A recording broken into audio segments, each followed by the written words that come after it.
Okay, the stream should be fully functional now. I'm gonna have to edit all this together into one mega video. Cause sheesh, I'm having to turn this thing on and off like crazy. Yeah, I know it's just working for now. Stargazer, I know it's working for now. Something tells me that it has something to do with with the length of time that is running. So we can test that out. We'll run it for another hour, and we'll see how the stream is doing. And we'll run it for another hour after that. We'll see how the stream is doing, and then we'll do that until the stream decides to stop working. If it starts malfunctioning again, then we'll know it has something to do with the time. Like I have a time limit or something like that. So here I go. Anyways, so who's ready to see some stupid?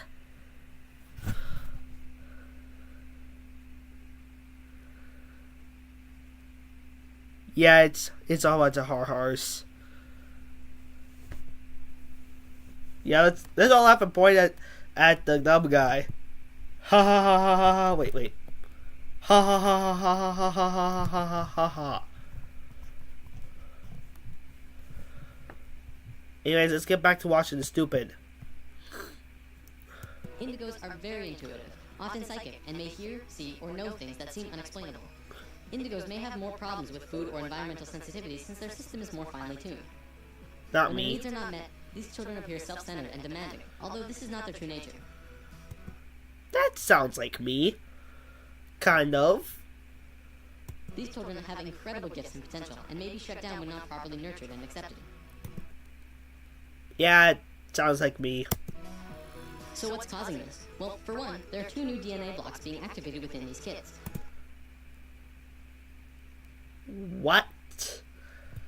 How does Dawith know this? I'm turning on my chat on my phone.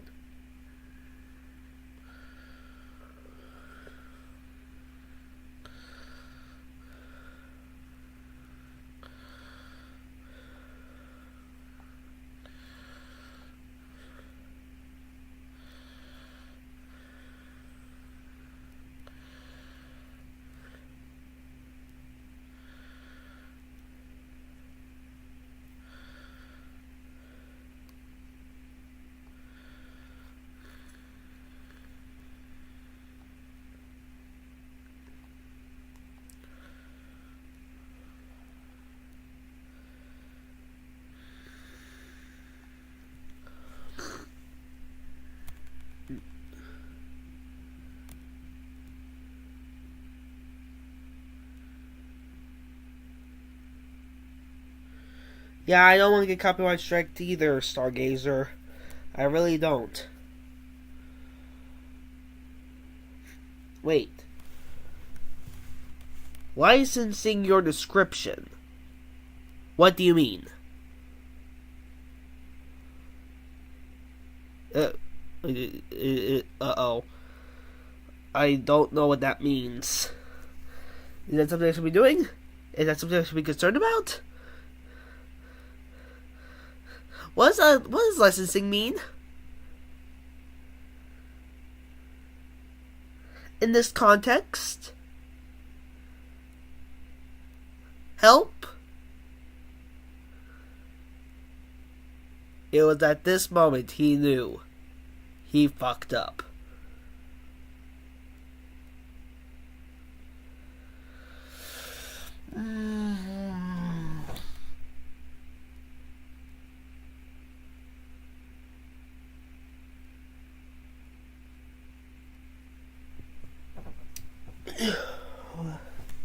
You give credits in the description, even if he's a nutcase. Yeah. All right. I'll be sure to put my kudos in the description real quick.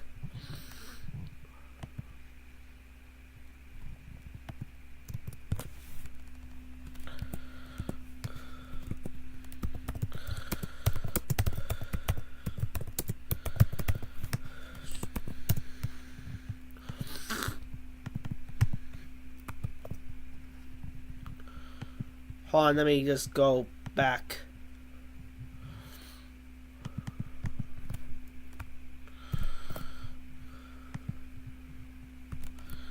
Credit to original channel. And let's see if that does. Okay, is that good? Is that better? Did I fix it?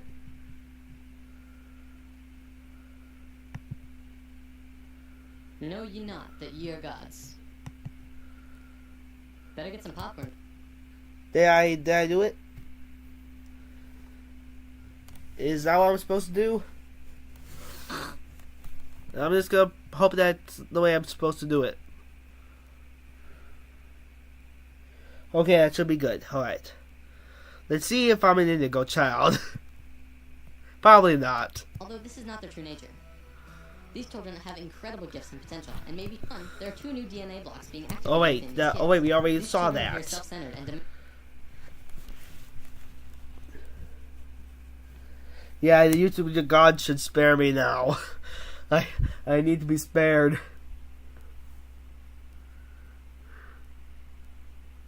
Alright. So I don't think I'm that indigo child, and even if I am, like, I don't have psychic powers. And how does Jordan even know about these DNA strands that are being activated? Like, what are these DNA strands even? Let me just fast forward a little bit. Oh, for Pete's sake. There are 2 new DNA blocks being activated within these kids. They are microcephalin and ASPM. Both of these blocks are designed to regulate brain growth, giving the kids a broader spectrum of thinking and a newer way of learning. Because of this, the average IQ of an indigo child is about 140, which is 40 to 50 points higher than the average IQ.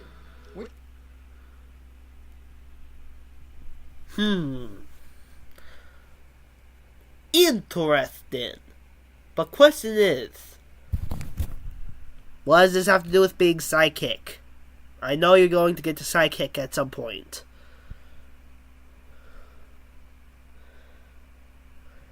We're just learning now that our school system's methods of teaching are becoming outdated. It's because our kids are changing. We're going to look at the broader spectrum of why this is. Yeah, kids are changing. That is called evolution. It's called growing up. And it's called having a different environment to grow up in. But what the hell does this have to do with being psychic? Happening in a moment. For now, let's move on to the badassery that is the super psychics. These kids are hardcore. They can do anything, literally. Some can move solid objects through walls with their minds. Some are blind, yet they can see everything around them from a myriad of different screens within their head. There are some who can look at a person and know absolutely everything about a person just from looking at them, including when they'll die.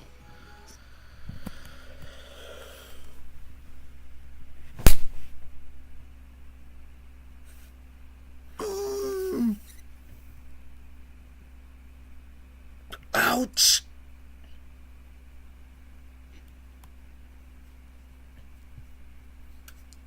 No, even if indigo children are real, super psychics are definitely not.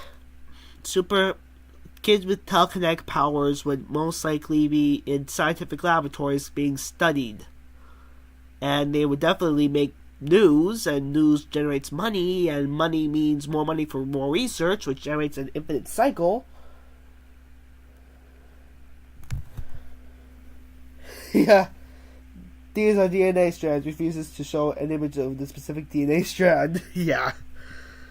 But seriously, let's just give you the benefit of the doubt and say that indigo children are real. That doesn't mean that super psychics are real, because they would be a huge discovery that would be making news all over the world. So, why haven't we heard about this? You'd think this would be huge in the world. Well, for one, almost all super psychic children are in China, and almost all of the evidence is hardly ever rendered into English. Did you seriously just use that excuse?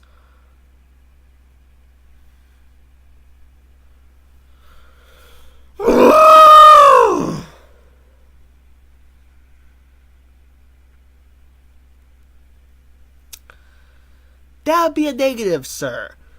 if it's as any scientific journal that is accredited, will always have someone who will translate it into English, or there'll be someone who's multilingual who will be able to read it, and then do a study in another language.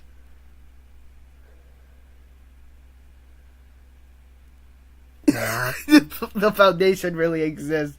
Plot twist. No way. So that's where all the Indigo Children. That's where all the Super Psychics went. They're at Site 19 or Site 42 or something like that. You got a fair point, Stargazer. You got a fair point.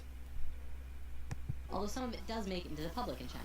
If you want to learn more about this, the book China's Super Psychics by Paul Dong and Thomas Raphael is a great starting place. Before we wrap up, we totally have to bring this video full circle. What on earth do the new children have to do with male and female energy? Isn't it obvious? Indigo children are directly connected to our species' male energy, and super psychics to our female. As we grow closer and closer to the peak of the shift, the planet itself is beginning to change. Essentially, this is happening to balance us out. On one half of the world, indigo children are being born. On the other half, super psychics. They're here to help the consciousness of the planet in an incredibly crucial time. There are way more indigo children than super psychics because it's our male... Bruh. Even if you give you the benefit of the doubt that male and female energy are real, and even if you give you the benefit of the doubt about the super psychics, it still doesn't... I mean, not the super psychics, the indigo children. There are no super psychics! Or maybe they're all, truly are locked up at the Foundation. It's either the Foundation is real, or... yeah. They don't exist, and if they don't exist, then how is it balancing out the energy? It just causes us to become more male-sided. Energy that needs to understand. It's through the indigo children and their new way of thinking, which is affecting the consciousness of the planet, putting us back onto the harmonious path. As we just learned, to understand things, it takes two to tango. You cannot only understand something by reading about it. You need both sides of the brain to click. In the modern world, things like astral projection and channeling aren't really considered science. One of them is exploring different realms outside of the body, and one is communicating with beings of higher consciousness. And yet, because we can only seem to measure it from experience, it doesn't qualify to be legitimate. Because of this left brain constriction, we have lost a major part of what life is about. See, what we have is called polarity consciousness. We see everything in two ways, good or bad. Incorrect. We have people who can see it as gray. They're called people who study morality. I forget what those people are called, but they basically analyze a person's actions to see how they are, and those people know perfectly well that everything is gray. Or at least most things.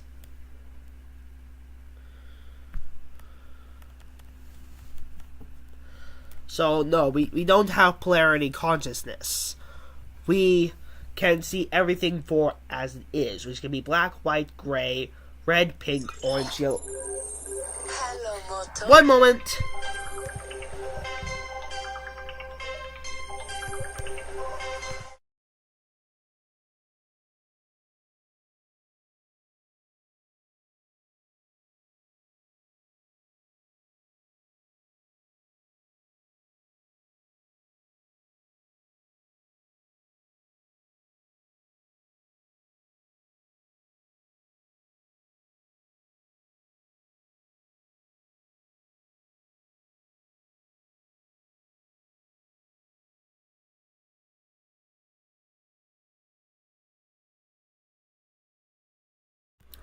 And we're back.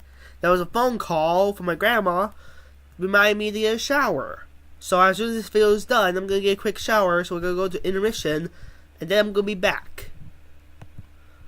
Let's see what on God's green earth is going on.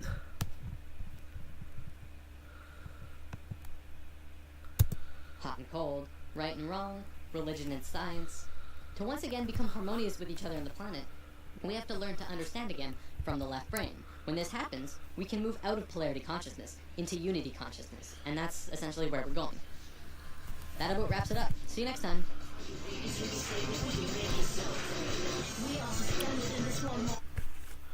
Congratulations. You are the dumbest person alive. Here's your crown.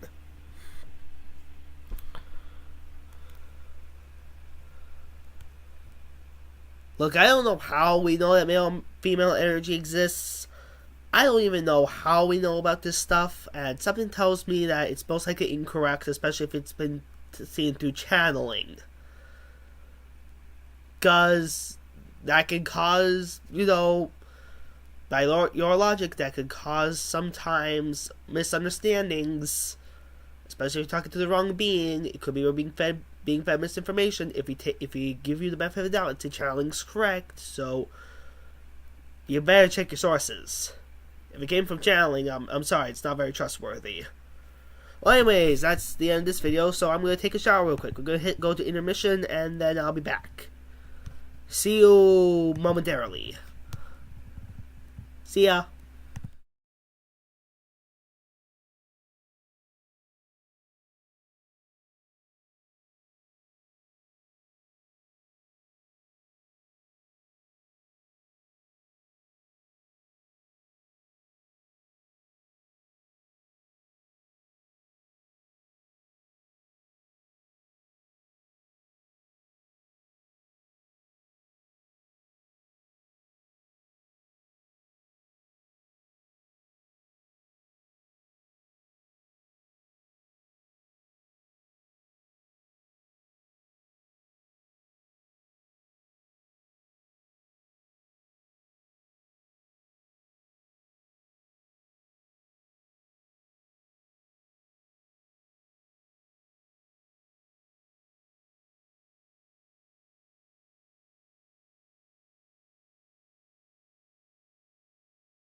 And I'm back.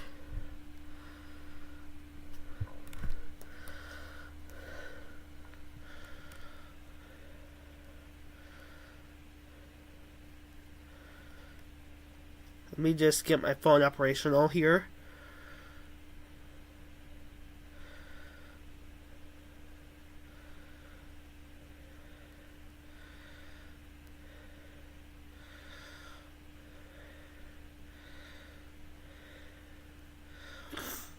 Okay? Okay, I'm back. I'm back.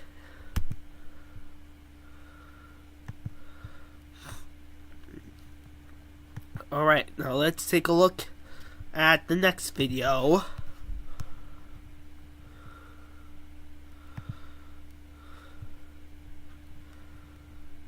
Oldest.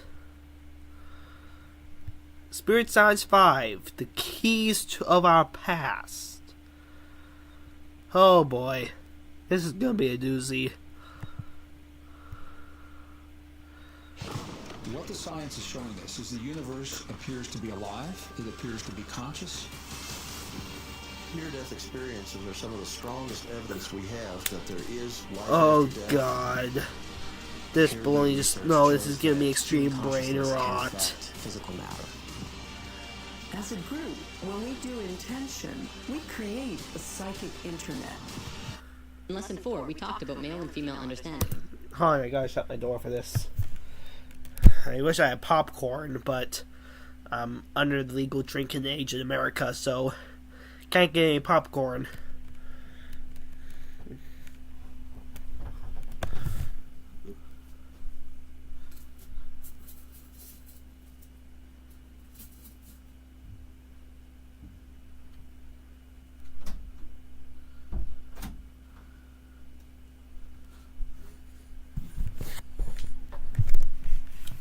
Alright, let's get into the baloney. When you watch Spirit Science, you have two choices in how you understand it. You can come from the left brain, take notes, and carefully see the logic in each step. Or you can come from the right brain. Just let go and don't think. Feel. Watch it like a movie, expanded, not contracted. Either way, it will work. My advice is to try and see both angles if possible. It is through balance that spiritual health returns. Whichever way you take it in, the fact that you are watching is what matters. And what you receive is what you were meant to receive. Today's lesson will be separated into 3 parts. First, I don't think I was meant to see this, but I'm looking at it anyways. But who knows, maybe I was meant to see it. Let me know what you think in the comments below. Was I meant to see this? we're going to talk about existence of extraterrestrial life. Then we're going to take a look at human life before recorded history. And finally end with why things are happening on Earth today.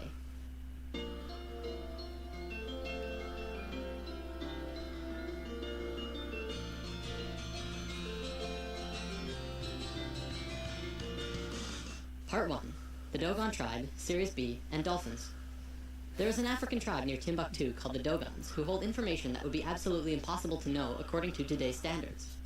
See, the Dogons have a cave on their land that stretches back into a mountain, and in this cave are drawings over 700 years old. Now, the brightest star in the sky to us is called Sirius, now called Sirius A. If you look at Orion's belt, following it downwards to your left, you can see it. The information in the Dogon cave specifically showed the star Sirius. They're very specific about the star, and they have a diagram of not just Sirius' rotational pattern, but a small star orbiting it. They say it's Evidence, please? I don't know if that's even a thing. I'm sure you weren't being fed lies. Okay, I understand, it's Stargazer. But what do you think about this? is called Sirius, now called Sirius A. If you look at Orion's belt, following it downwards to your left, you can see it. The information in the Dogon cave specifically showed the star Sirius. They're very specific about the star, and they have a diagram of not just Sirius' rotational pattern, but a small star orbiting it. They say it's very, very old and very small, and made out of the heaviest matter in the universe. Pure angelic baloney. The purest of baloney there can possibly be. Wait, what did I just say? Oh god, the brain rot is starting to seep in. Jordan's words are getting into my head. No! Must resist. swear if I use the word quantum once, I'm going to turn this off. They also say that it takes close to 50 years for this small star to rotate Sirius.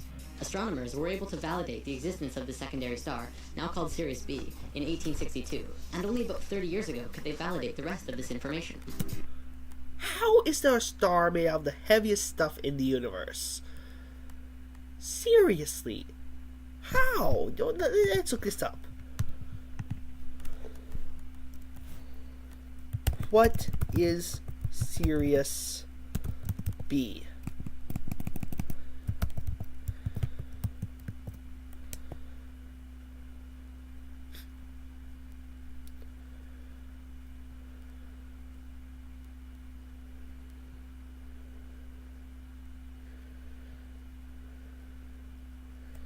A white dwarf star. That ain't the heaviest shit in the universe, man. The heaviest shit is raw neutrons. Seriously, you might think I'm joking, but neutron stars are actually the densest shit in the universe. No current elements can even compare to its density. I don't think any element could compare to its density. Nothing is denser than raw neutrons.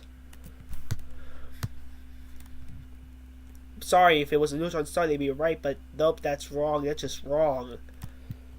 They're wrong there. Whoever you got this from is lying to you, Jordan. Fight back. Break the cycle. Stick to science. The way that stars work, when they get really old, they have two options. They can go supernova, or it can blow up as a red giant, cause an explosion, and slowly collapse into a white dwarf. Sirius B is a white dwarf, which corresponds with what the Dogons say. White dwarfs are the smallest star type, estimated to... No, I just talked about how neutron stars are. They're the smallest, yet the densest. Raw neutrons are the heaviest things in the universe, hands down. If you take a bunch of neutrons and protons and put them together in a soup, you get the heaviest stuff in the universe, hands down. Weigh approximately 1.5 million tons per cubic inch. Black holes aside, that would surely seem to be the heaviest matter in the universe, or at least incredibly close. The Dogons were right on every aspect. Not only that, but when checking the rotational pattern of Sirius B around the larger star Sirius A, they found it to be 50.1 years. Now, this could not be a coincidence at all. It's just too close, too factual. Yet, how did an ancient primitive tribe know such detailed information about a star that could really only be measured in the last 30 years? And that's not all they knew. They also knew about the other planets in their solar system, including Uranus, Neptune, and Pluto. They knew exactly what these planets... Hold up. Pluto ain't a planet, boy. Pluto is a dwarf planet. Pluto is big dwarf. It's a dwarf. Okay, it works in the mines. And is an enemy to an elf. I mean, seriously, you can't imagine a dwarf and an elf fighting side by side, but you can imagine a dwarf and a friend fighting side by side. Is anyone catching on to my Lord of the Rings references here? I hope so. Look at when you approach them from space, let alone from Earth.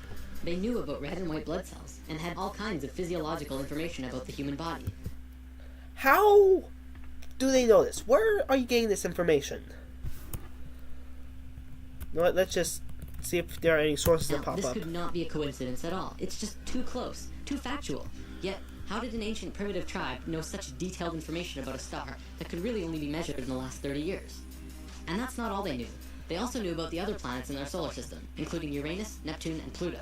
They knew exactly what these planets looked like when you approached them from space, let alone from Earth.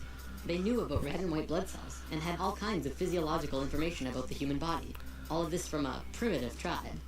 Naturally, a team of scientists went to the Dogons and asked how they knew all this. This was probably a mistake to these researchers, because if they accepted that the Dogons really have this information, then by default they must accept how they got it.